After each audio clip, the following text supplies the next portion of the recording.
Bapak Rektor, para dosen, Bapak Dekan, dan yang saya banggakan para mahasiswa UNES, harapan kami dan kebanggaan kami untuk menyongsong masa depan, mampu menjawab tantangan umat dan tantangan bangsa. Hadirin wal hadirat, maaf apabila saya tidak bisa menyebutkan yang lain-lain, bukan mengurangi kehormatan atau kecintaan kami kepada para beliau. Hadirin wal hadirat rahimakumullah.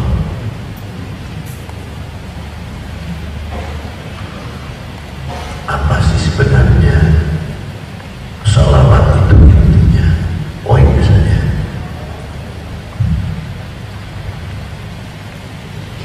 Innallaha wa malaikatahu yusholluna 'alan nabi.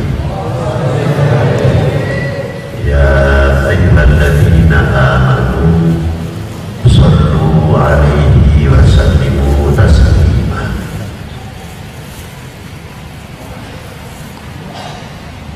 Allah beserta para malaikatnya memberikan rahmat salam kepada baginda Nabi Sallallahu Alaihi Wasallam. Salawatnya Allah Ta'ala kepada baginda Nabi rahmatan makrunatan bitahdid, rahmat yang disertai mengagungkannya. Adapun salawatnya para malaikat maghfirah.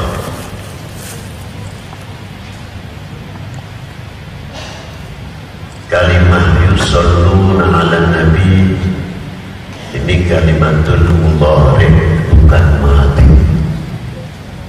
Jadi salawatnya Allah Ta'ala beserta para malaikatnya khususnya sampai ila yaumul qiyamah tidak akan berhenti, terus mengalir kepada baginda Nabi Sallallahu Alaihi Wasallam.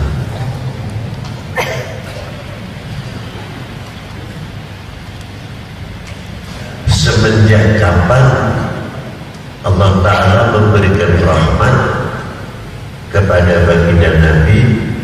Apakah ayat ini menerangkan salawat setelah baginda Nabi dilahirkan dan diangkat, dipisah menjadi Nabi dan Rasulnya? Tidak. Salawat ini dari semenjak baginda Nabi diciptakan oleh Allah Subhanahu wa Ta'ala. Dari situlah pertama-tama Allah Ta'ala memberikan salawatnya kepada baginda Nabi. Maka innallaha wa malaikatahu yusholluna 'alan nabi. Pertama innallaha wa malaikatahu itu khobar.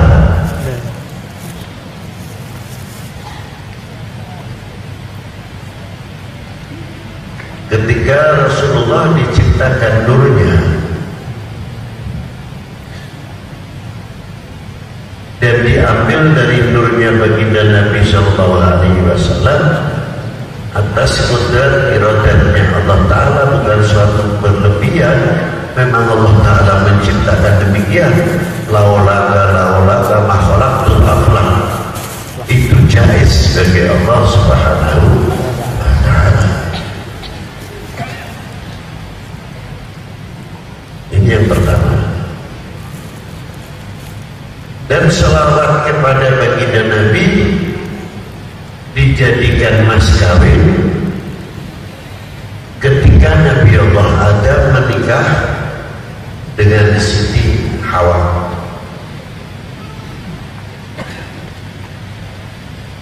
ketika Siti Hawa diciptakan dari bidil ati alaihi salam, tulang rusuk Nabi Allah Adam, menjadi seseorang yang cantik luar biasa. Nabi Allah Adam alaihi salam mengerti bahwa ini haknya, karena tidak ada manusia terkecuali dua, Nabi Allah Adam dan Siti Hawa. Tapi ketika Nabi Allah Adam merasa ini miliknya, mau mendekat, dicegah oleh malaikat Jibril. Mah ya Adam, nanti dulu, ini harus pakai mas kawin dulu. Wa ma'an mahriha, apa mas kawinnya? Allah Ta'ala memberikan jawaban, Shalla ala habibi Muhammad asyarata marrah wa qila 20 marrah. Ada riwayat yang menerangkan 10 kali, ada riwayat yang menerangkan 20 kali. Mau 20 kali atau mau 10 kali, sholawatnya tetap ada. Artinya tetap pakai sholawat menikahnya Nabi Allah Adam dengan Siti Hawa.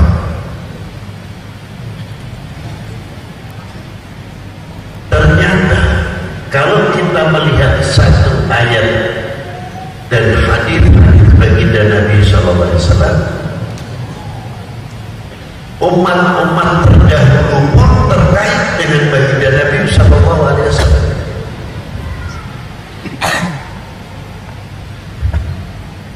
Karena apa?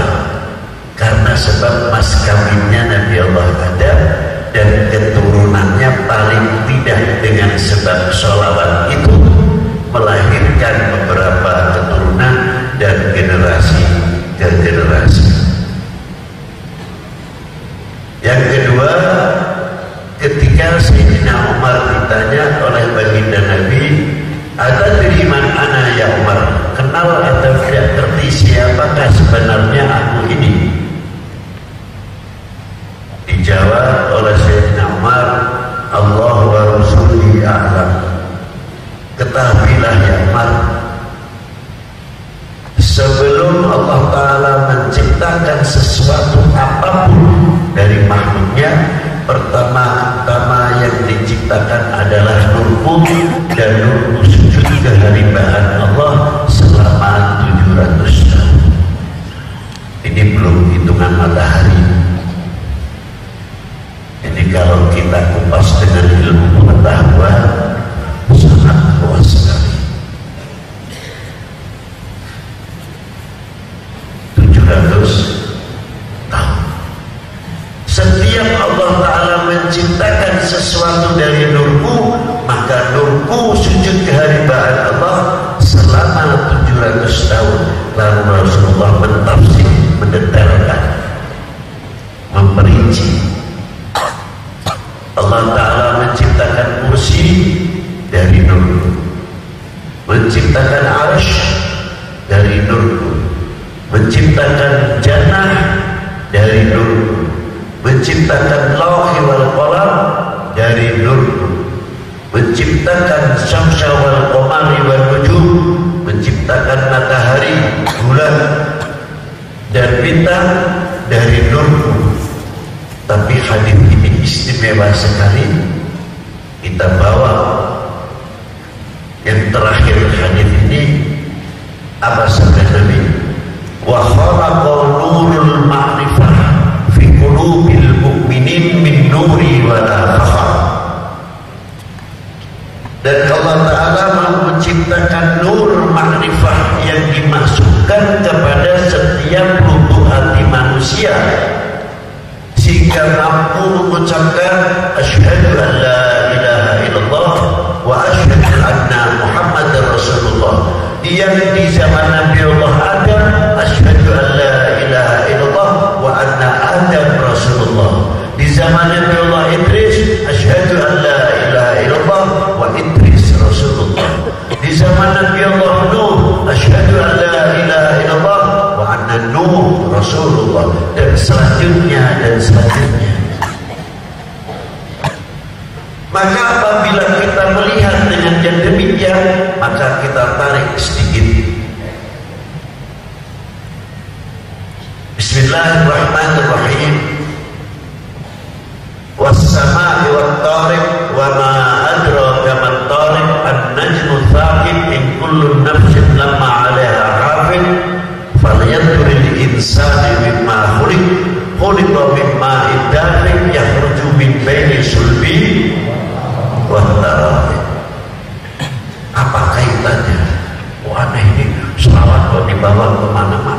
maknanya kemana-mana sahabat.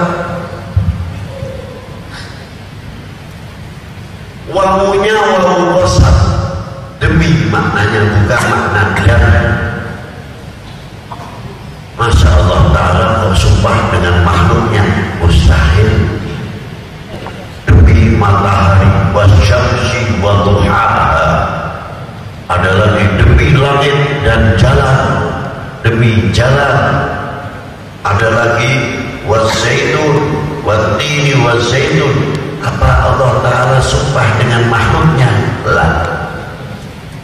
Tapi di sini wawu qasam maknanya wa izzati wa jalali, demi keagunganku, demi kemuliaanku, demi kodrat dan iradatku, aku ciptakan langit dan tarik.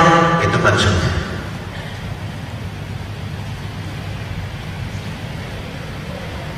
Mengapa sampai menggunakan wawu qasam? Ada apa di dalam was-samaa'i wat-tariq? Ilmu Al-Quran dan sekadar dogma, tapi yang universal. Dogmanya saja sudah universal, apalagi keuniversalannya. Rasulullah memberikan satu contoh saja, mencong sedikit. Global baku bahasanya, gandum, terigu. Rasulullah selalu memberikan contoh yang ringan sekira-kiranya umat itu mampu mengangkat. Memberi contoh yang ringan apa? Makanan harian.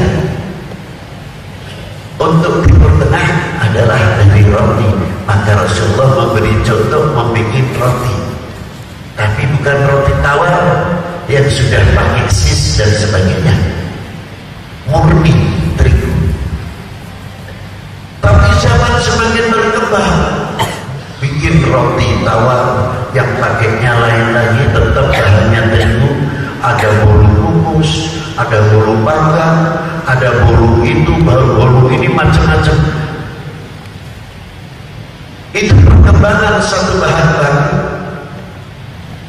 Pertanyaannya, apakah kalau Rasulullah mencontohi makan roti lalu makan bolu kita? Karena Rasulullah belum pernah membuat bolu. Bahannya apa? Bahannya apa? Maka jangan suka makan bolu kita itu nanti.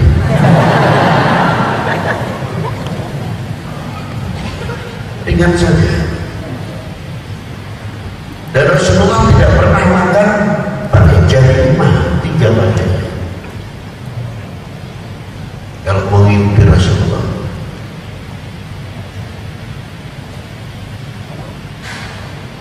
ma'asyiral muslimin rahimahullah, kita mengetahui bagaimana apa yang ada di dalam langit. Lalu tarik ada apa? Satu contoh tadi terigu saja sudah begitu luasnya. Bagaimana pengaruh matahari, bagaimana pengaruh bulan, bagaimana pengaruh bintang dan lain sebagainya yang berhubungan dengan manusia, berhubungan dengan air laut, berhubungan dengan lain-lainnya yang ada di dunia ini. Semua terkait dengan matahari, bintang, bulan sesuai falang. Sedangkan di dalam At-Tariq di situ ada wasyamsi tajri li mustaqarrin laha dzalika taqdirul azizil alim wal qamar qaddarnahu manazila hatta 'ada kal murjumil qadim. Planet-planet di Tariq itu di langit. Dan Tariq ini mempunyai cabang, was-sama' idzatil buruj. Kalau kita hitung berapa yang lingkarannya 360 derajat dan lain sebagainya, dan bagaimana hubungannya antara matahari dengan air laut, kenapa air laut itu bisa menepis pantulan ultraviolet yang ada di dalam laut, yang ada dalam matahari ke air laut, mengapa bisa selamat?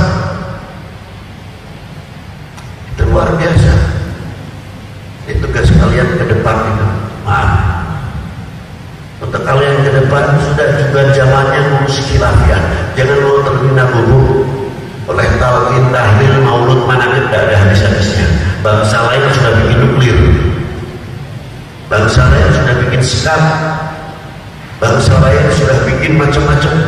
Sampai ilmu kedokteran, dunia pertanian kita ketinggalan. Kita masih umroh terus ribut urusan talqin, tahlil, maulud, manaqib, puter terus begitu dan begitu. Kapan kita maju? Ayuhas sabar, wahai generasi muda. Belum nanti yang 5 tahun sekali pelku, pelkada. Tokoh sama tokoh tidak kenal terkadang. Salam saja, Assalamualaikum, salam. Hanya beda pilihan, belum beda baju. Ketinggalan dan ketinggalan. Masa kita tidak malu kepada para beliau-beliau itu?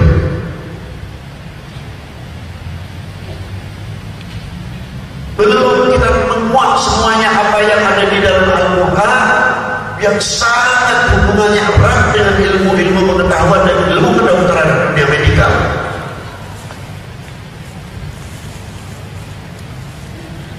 Ketika matahari itu hubungan dengan air laut, saya kagum terkadang. Ya bukan terkadang saja. Ini dulu saya kupas yang hubungannya dengan astronomi antariksa. Tapi di bawahnya hebat lagi. Apa kaitannya antariksa astronomi dengan anatomi manusia? Falyanzuril insanu mimma khuliq.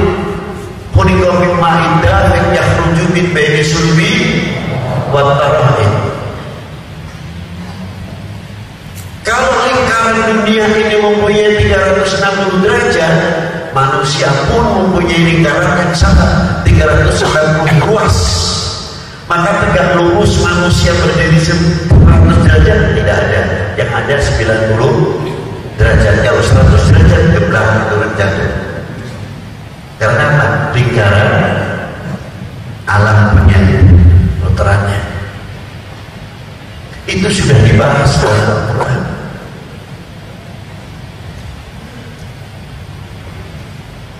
Dan berapa planet-planet yang luar biasa, bintang-bintang yang luar biasa. Kita kembali kepada Rasulullah SAW. Falyanzuril insanu mimma khuliq. Khuliqa min ma'in dafiq yakhruju min baini sulbi wat tarahim. Rasulullah fisik secara bashar tidak sama. Kalau kita mempunyai tulang tangan lipat 1, 2, yang sini juga 2, yang sini 2, jadi 8. 8 luasnya berapa? 1, 2, 3, 4, 5, 6. Berarti 12 luas. Ini kita. Tapi kalau Rasulullah tidak, satu tulangnya. Tulang ini satu, tulang ini satu. Tidak ada 2 tulang begini. Dan belakangnya tidak mempunyai tulang jengkol. Kalau begini kan terus nonjol. Rasulullah rontok.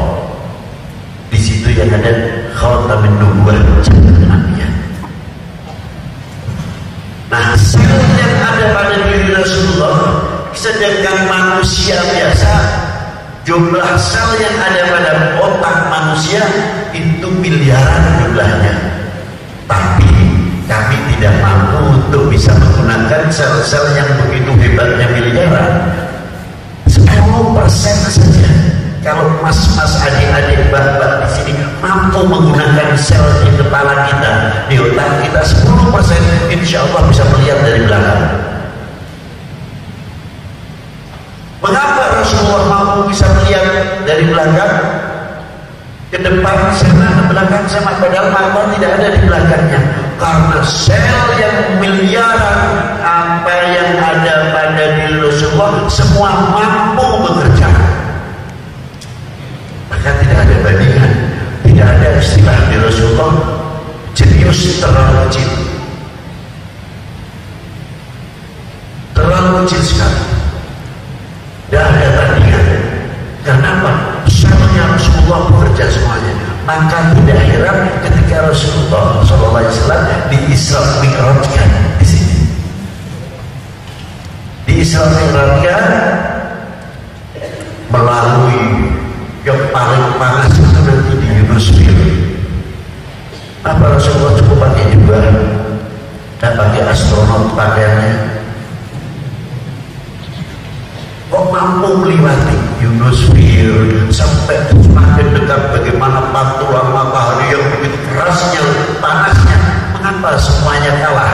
Karena matahari, bintang, bulan, kalau Rasulullah itu menundukkan semuanya. Sebab apa? Saya waktu tengah hari, siang hari bolong, melihat jam 12 matahari di tengah-tengah silukan.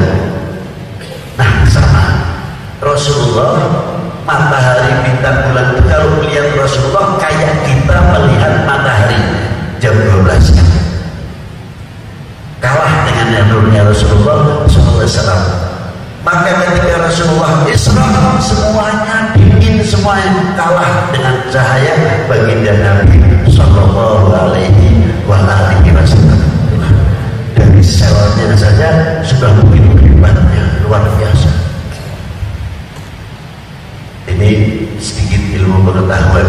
Saya sebetulnya tidak mau bercerita begini, tapi karena kami berhadapan dengan para mahasiswa, ya harus sedikit supaya lebih bekal-bekalnya untuk ke depan paling tidak. Semoga berguna. Dan itu akan menjadi jawaban. Sampai Rasulullah ya Sidratil Muntaha, kita tidak mau cerita macam-macam. Sudah banyak itu Isra Mi'raj, sudah banyak. Malaikat Jibril saja tidak mampu berhenti, terbatas. Yang menjadi pertanyaan, dari mustawan ke Sidratil Muntaha itu Rasulullah kan belum tahu. Tapi mengapa Rasulullah mengetahui? Sayyidina Jibril tidak kuat. Disinilah keunjuan, keluhuran, keistimewaan baginda Nabi Sallallahu Alaihi Wasallam. Ditempatkan oleh Allah di mana baginda Nabi bisa bertemu dengan Allah. Bukan Allah Ta'ala bertempat tinggal.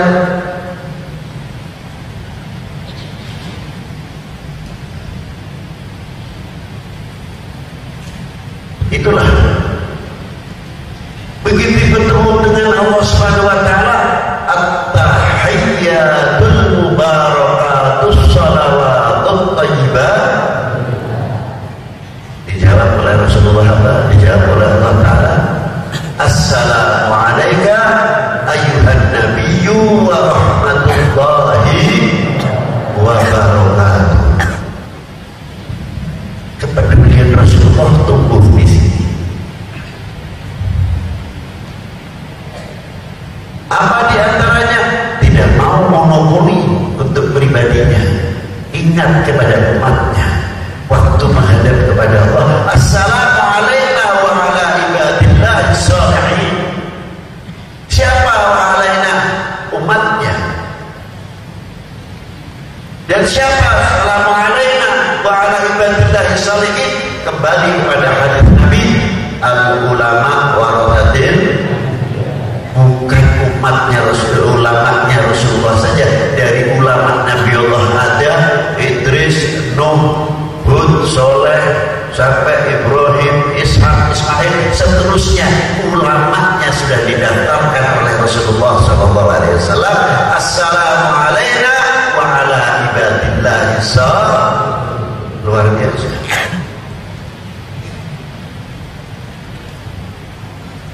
Itulah kepedulian baginda Nabi Sallallahu Alaihi Wasallam. Mendapat tugas dari Allah Subhanahu Wa Taala. Ketika Rasulullah sebelum diisrakan sudah dipersiapkan oleh Allah Taala, dibedah tempat yang untuk menerima ilmunya Allah Taala, ilmul Quran wa asraril Quran wa anwaril Quran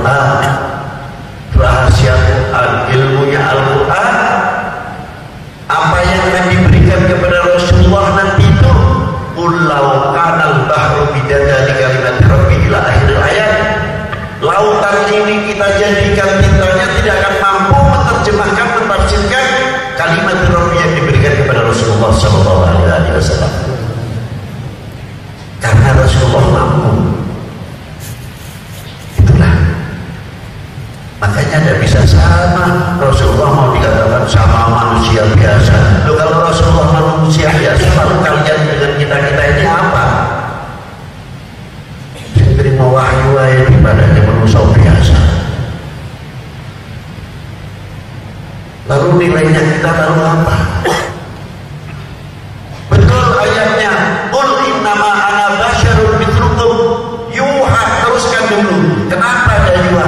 Karena basyarunnya Rasulullah, walaupun terusnya ada mithlukum, tapi basyariyahnya Rasulullah basyarun nabiyyun wa basyarun rasulun wa basyarun mukhtarun wa basyarun maksumun wa basyarun mahfudun. Sedangkan mithlukum tidak rasulun, tidak nabiyyun, tidak maksumun.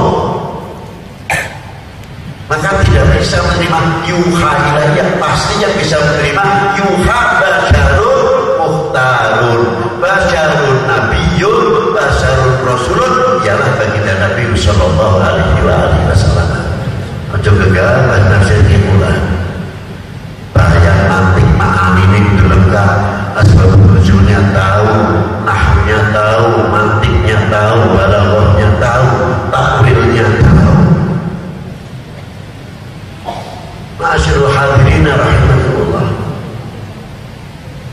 Adabnya Rasulullah ketika menerima perintah 50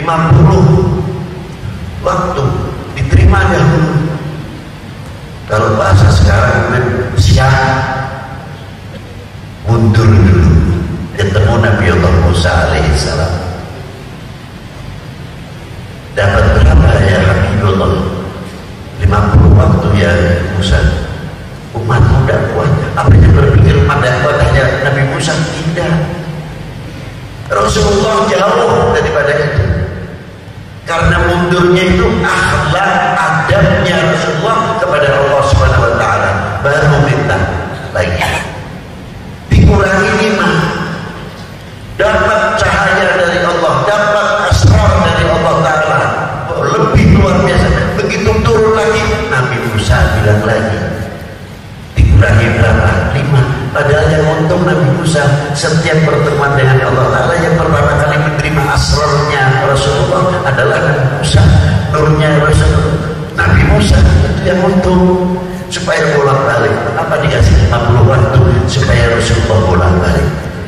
Kalau dikasih 5 waktu cuma Rasulullah ketemu dengan Allah cuma 1 kali.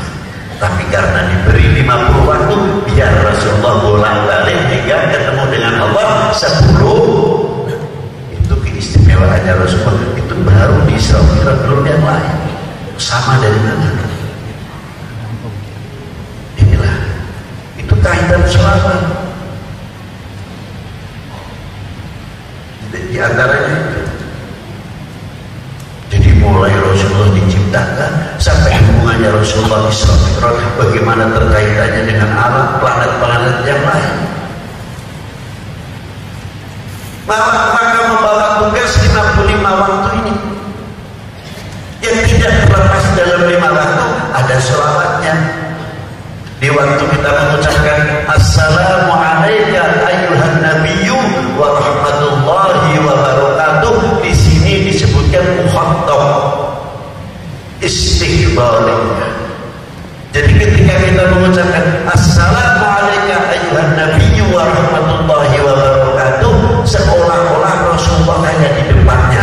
Itu cara membaca tahiyat pada waktu mengucapkan Assalamu alayka ayyuhan nabiyyu wa rahmatullahi wa barakatuh.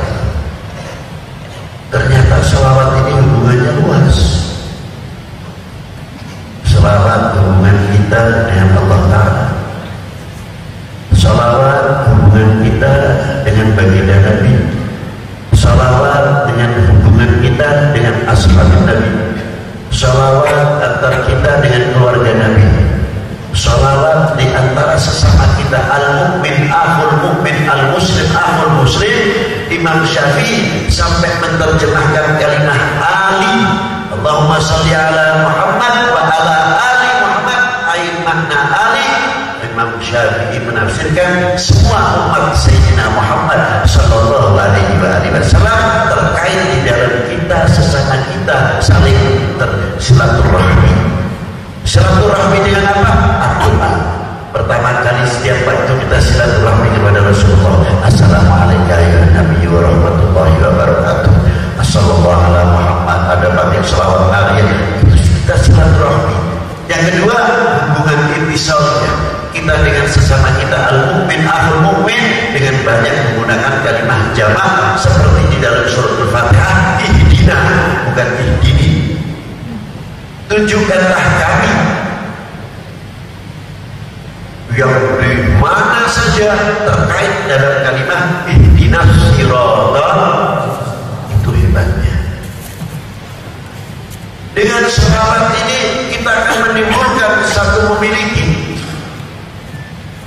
Karena dengan sebab selawat kita ingat bahwa Allah Ta'ala menciptakan alam semesta ini karena sebab nur baginda Nabi Sallallahu Alaihi Wasallam. Dengan selawat kita akan lebih tahu bagaimana sejarah baginda Nabi Sallallahu Alaihi Wasallam. Bukan sekadar kita membaca Maulud, itu kitab bacaannya ada 300 kitab Maulud. Cuma yang di Indonesia berjanji Setudura tiba azan. Kalau di Mesir ada 300 Maulud Nabi. Sayyid Ibrahim bin Umar bin Yahya 2000 bait mengarang nidham Maulud Nabi. Itu belum sampai ke sini. Itu 2000 bait itu kalau dibaca ya mungkin ya 3 jam. Yang mau siapa boleh dihitung dengan penuh dengan sholawatnya. Tidak bisa habis amal bono kepada baginda Nabi Sallallahu Alaihi Wasallam. Semakin kita mengingat dengan selawat, kita akan ingat tambah sifat hayahnya kepada Rasulullah, malu kita kepada Rasulullah. Apa pertanyaannya? Apakah kita akan menjadi umat yang mengecewakan baginda Nabi Sallallahu Alaihi Wasallam? Apakah kita akan mengecewakan kepada para sahabatnya? Apakah kita akan mengecewakan kepada para ulamanya? Yang selalu kita baca selawat, banyak dari beberapa pewaris baginda Nabi Sallallahu Alaihi Wasallam yang menjadi tokoh-tokoh yang ikut andil besar di dalam memerdekakan bangsa ini dari belenggu penjajah dan kebodohan. Belum yang dakwatul Islam seperti wali 9 wali 9. Di mana sih letaknya? Kok hubul watan lagi-lagi hubul watan minal iman? Ya benar. Itu mau dikatakan itu hadis dhaif boleh, mau dikatakan katakan dilarang, tapi yang jelas di hadisnya baginda Nabi Sallallahu Alaihi Wasallam. Di mana letaknya hubul watan minal iman? Kita sadar atau tidak bahwa bumi pertiwi ini yang menciptakan siapa? Siapa yang menciptakan? Pemberian siapa untuk negara kami, untuk bangsa kami? Pemberian dari Allah SWT. Dan tidak cukup dari itu saja. Allah Ta'ala berfirman, aku menciptakan suku bangsa untuk lita'arafu, untuk saling mengenal. Apalagi diikat dengan selawat. Bukan sekadar saling mengenal. Oh, Habib Lutfi turunan Arab, hidungnya mancung. Oh, kalau ini turunan India, oh kalau ini Belanda, ini Prancis, ini macam-macam. Bukan itu sebenarnya ta'aruf. Untuk saling menghormati, saling mengenal di antara salah satu, di antara bangsa berbangsa. Kalau kita bisa menerjemahkan di ta'aruf, dunia ini tidak ada perang. Karena apa? Saling di ta'aruf, saling menghormati. Nah, kita mengenal negeri ini sejauh mana? Karena diperintah minal iman. Berapa kepulauan-kepulauan yang di Indonesia ini yang diberikan kepada kami? Berapa pulau? 100 pulau aja juga hafal untuk itu. Padahal sekian ribu pulau Indonesia. Satu. Belum mengenal suku-suku yang ada di Indonesia ini. Kesuburan dan berapa gunung, sama astronominya dan lain-lain sebagainya. Dan lautan-lautan yang ada di Indonesia, saya kagum kalau melihat laut para saudara-saudara. Saya sangat kagum sekali. Kita sering melontarkan pertanyaan, apa di antara kekaguman kalian ketika melihat laut? Ya jawabnya macam-macam. Ada yang gelombangnya besar, ada ikannya banyak, perahu, kapal, lalu lalat, indah, biru dan lain sebagainya. Bukan itu yang saya maksud. Di Jawa saja saya mau tanya, di Jawa ini berapa sungai yang besar-besar?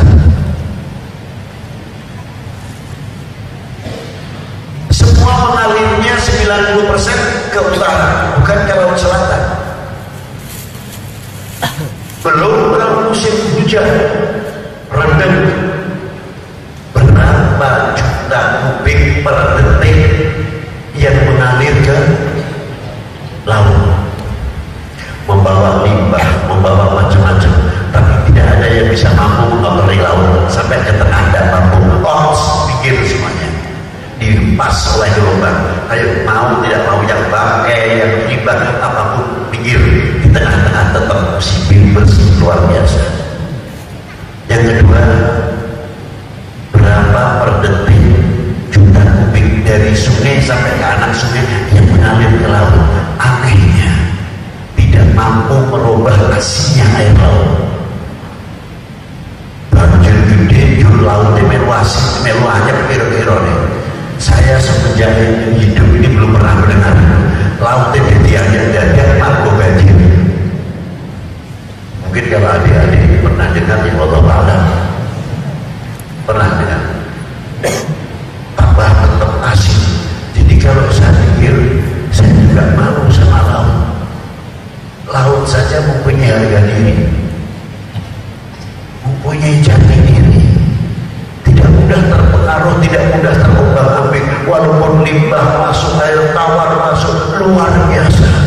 Dan ikannya yang ada di dalam kaki air laut tetap tidak tercampur, padahal hidup bergelimpang dengan air yang asin, tapi tidak terkontaminasi atau saling intervensi antara yang asin dengan ikannya. Ikan intervensi kepada air lautnya, memaksa kamu harus saya tawar.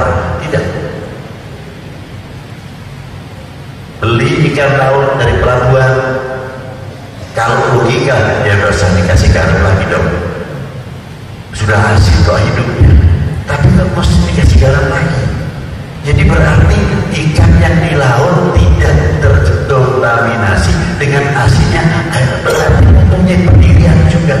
Jadi kalau saya bayangkan bangsa Indonesia itu kalau bisa begitu luar biasa indahnya. Si ikan berjalan dengan asinnya, dengan menurut sesuai seminya, dengan gelombang yang ada di dalam dunia pergelombangan, dunia perlautan, dan air asinnya pun luar biasa. Apalagi dikasih antibodi, dikasih vaksinasi, dikasih oleh Allah Ta'ala antibiotik, apa diantaranya pengaruhnya ultraviolet yang akan merusak air laut.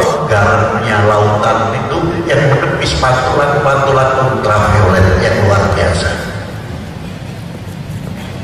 Dan yang paling hebat lagi, ikannya itu bisa luar biasa di situ. Main dengan gelombang, dengan indahnya. Kalau kita melihat dunia musik orkestra, mungkin para mas-mas ini, musik itu ada susunannya, yang dikira tidak. Umpamanya violnya 10, altonya berapa, celonya berapa, gesek bass besarnya berapa. Kalau musiknya violnya dames sebagai dinamonya 20, celonya berapa, itu ada peraturannya. Itu satu. Yang perlu dibantu lagi apa diantaranya? Flute, klarinet, sampai altonya klarinet, saxophone dan lain sebagainya, sampai trombola dan lain trombola sebagai boston dan sebagainya. Belum alat-alat organnya dan lainnya, timpani sampai drummernya, luar biasa. Dan rata-rata baca notes sebarang dan tahu bagaimana suara 3/4, 4/4, bagaimana kodenya. Di situ ada titik-titik, ini suara viol, di sini letaknya suara viol, di sini letaknya gitar.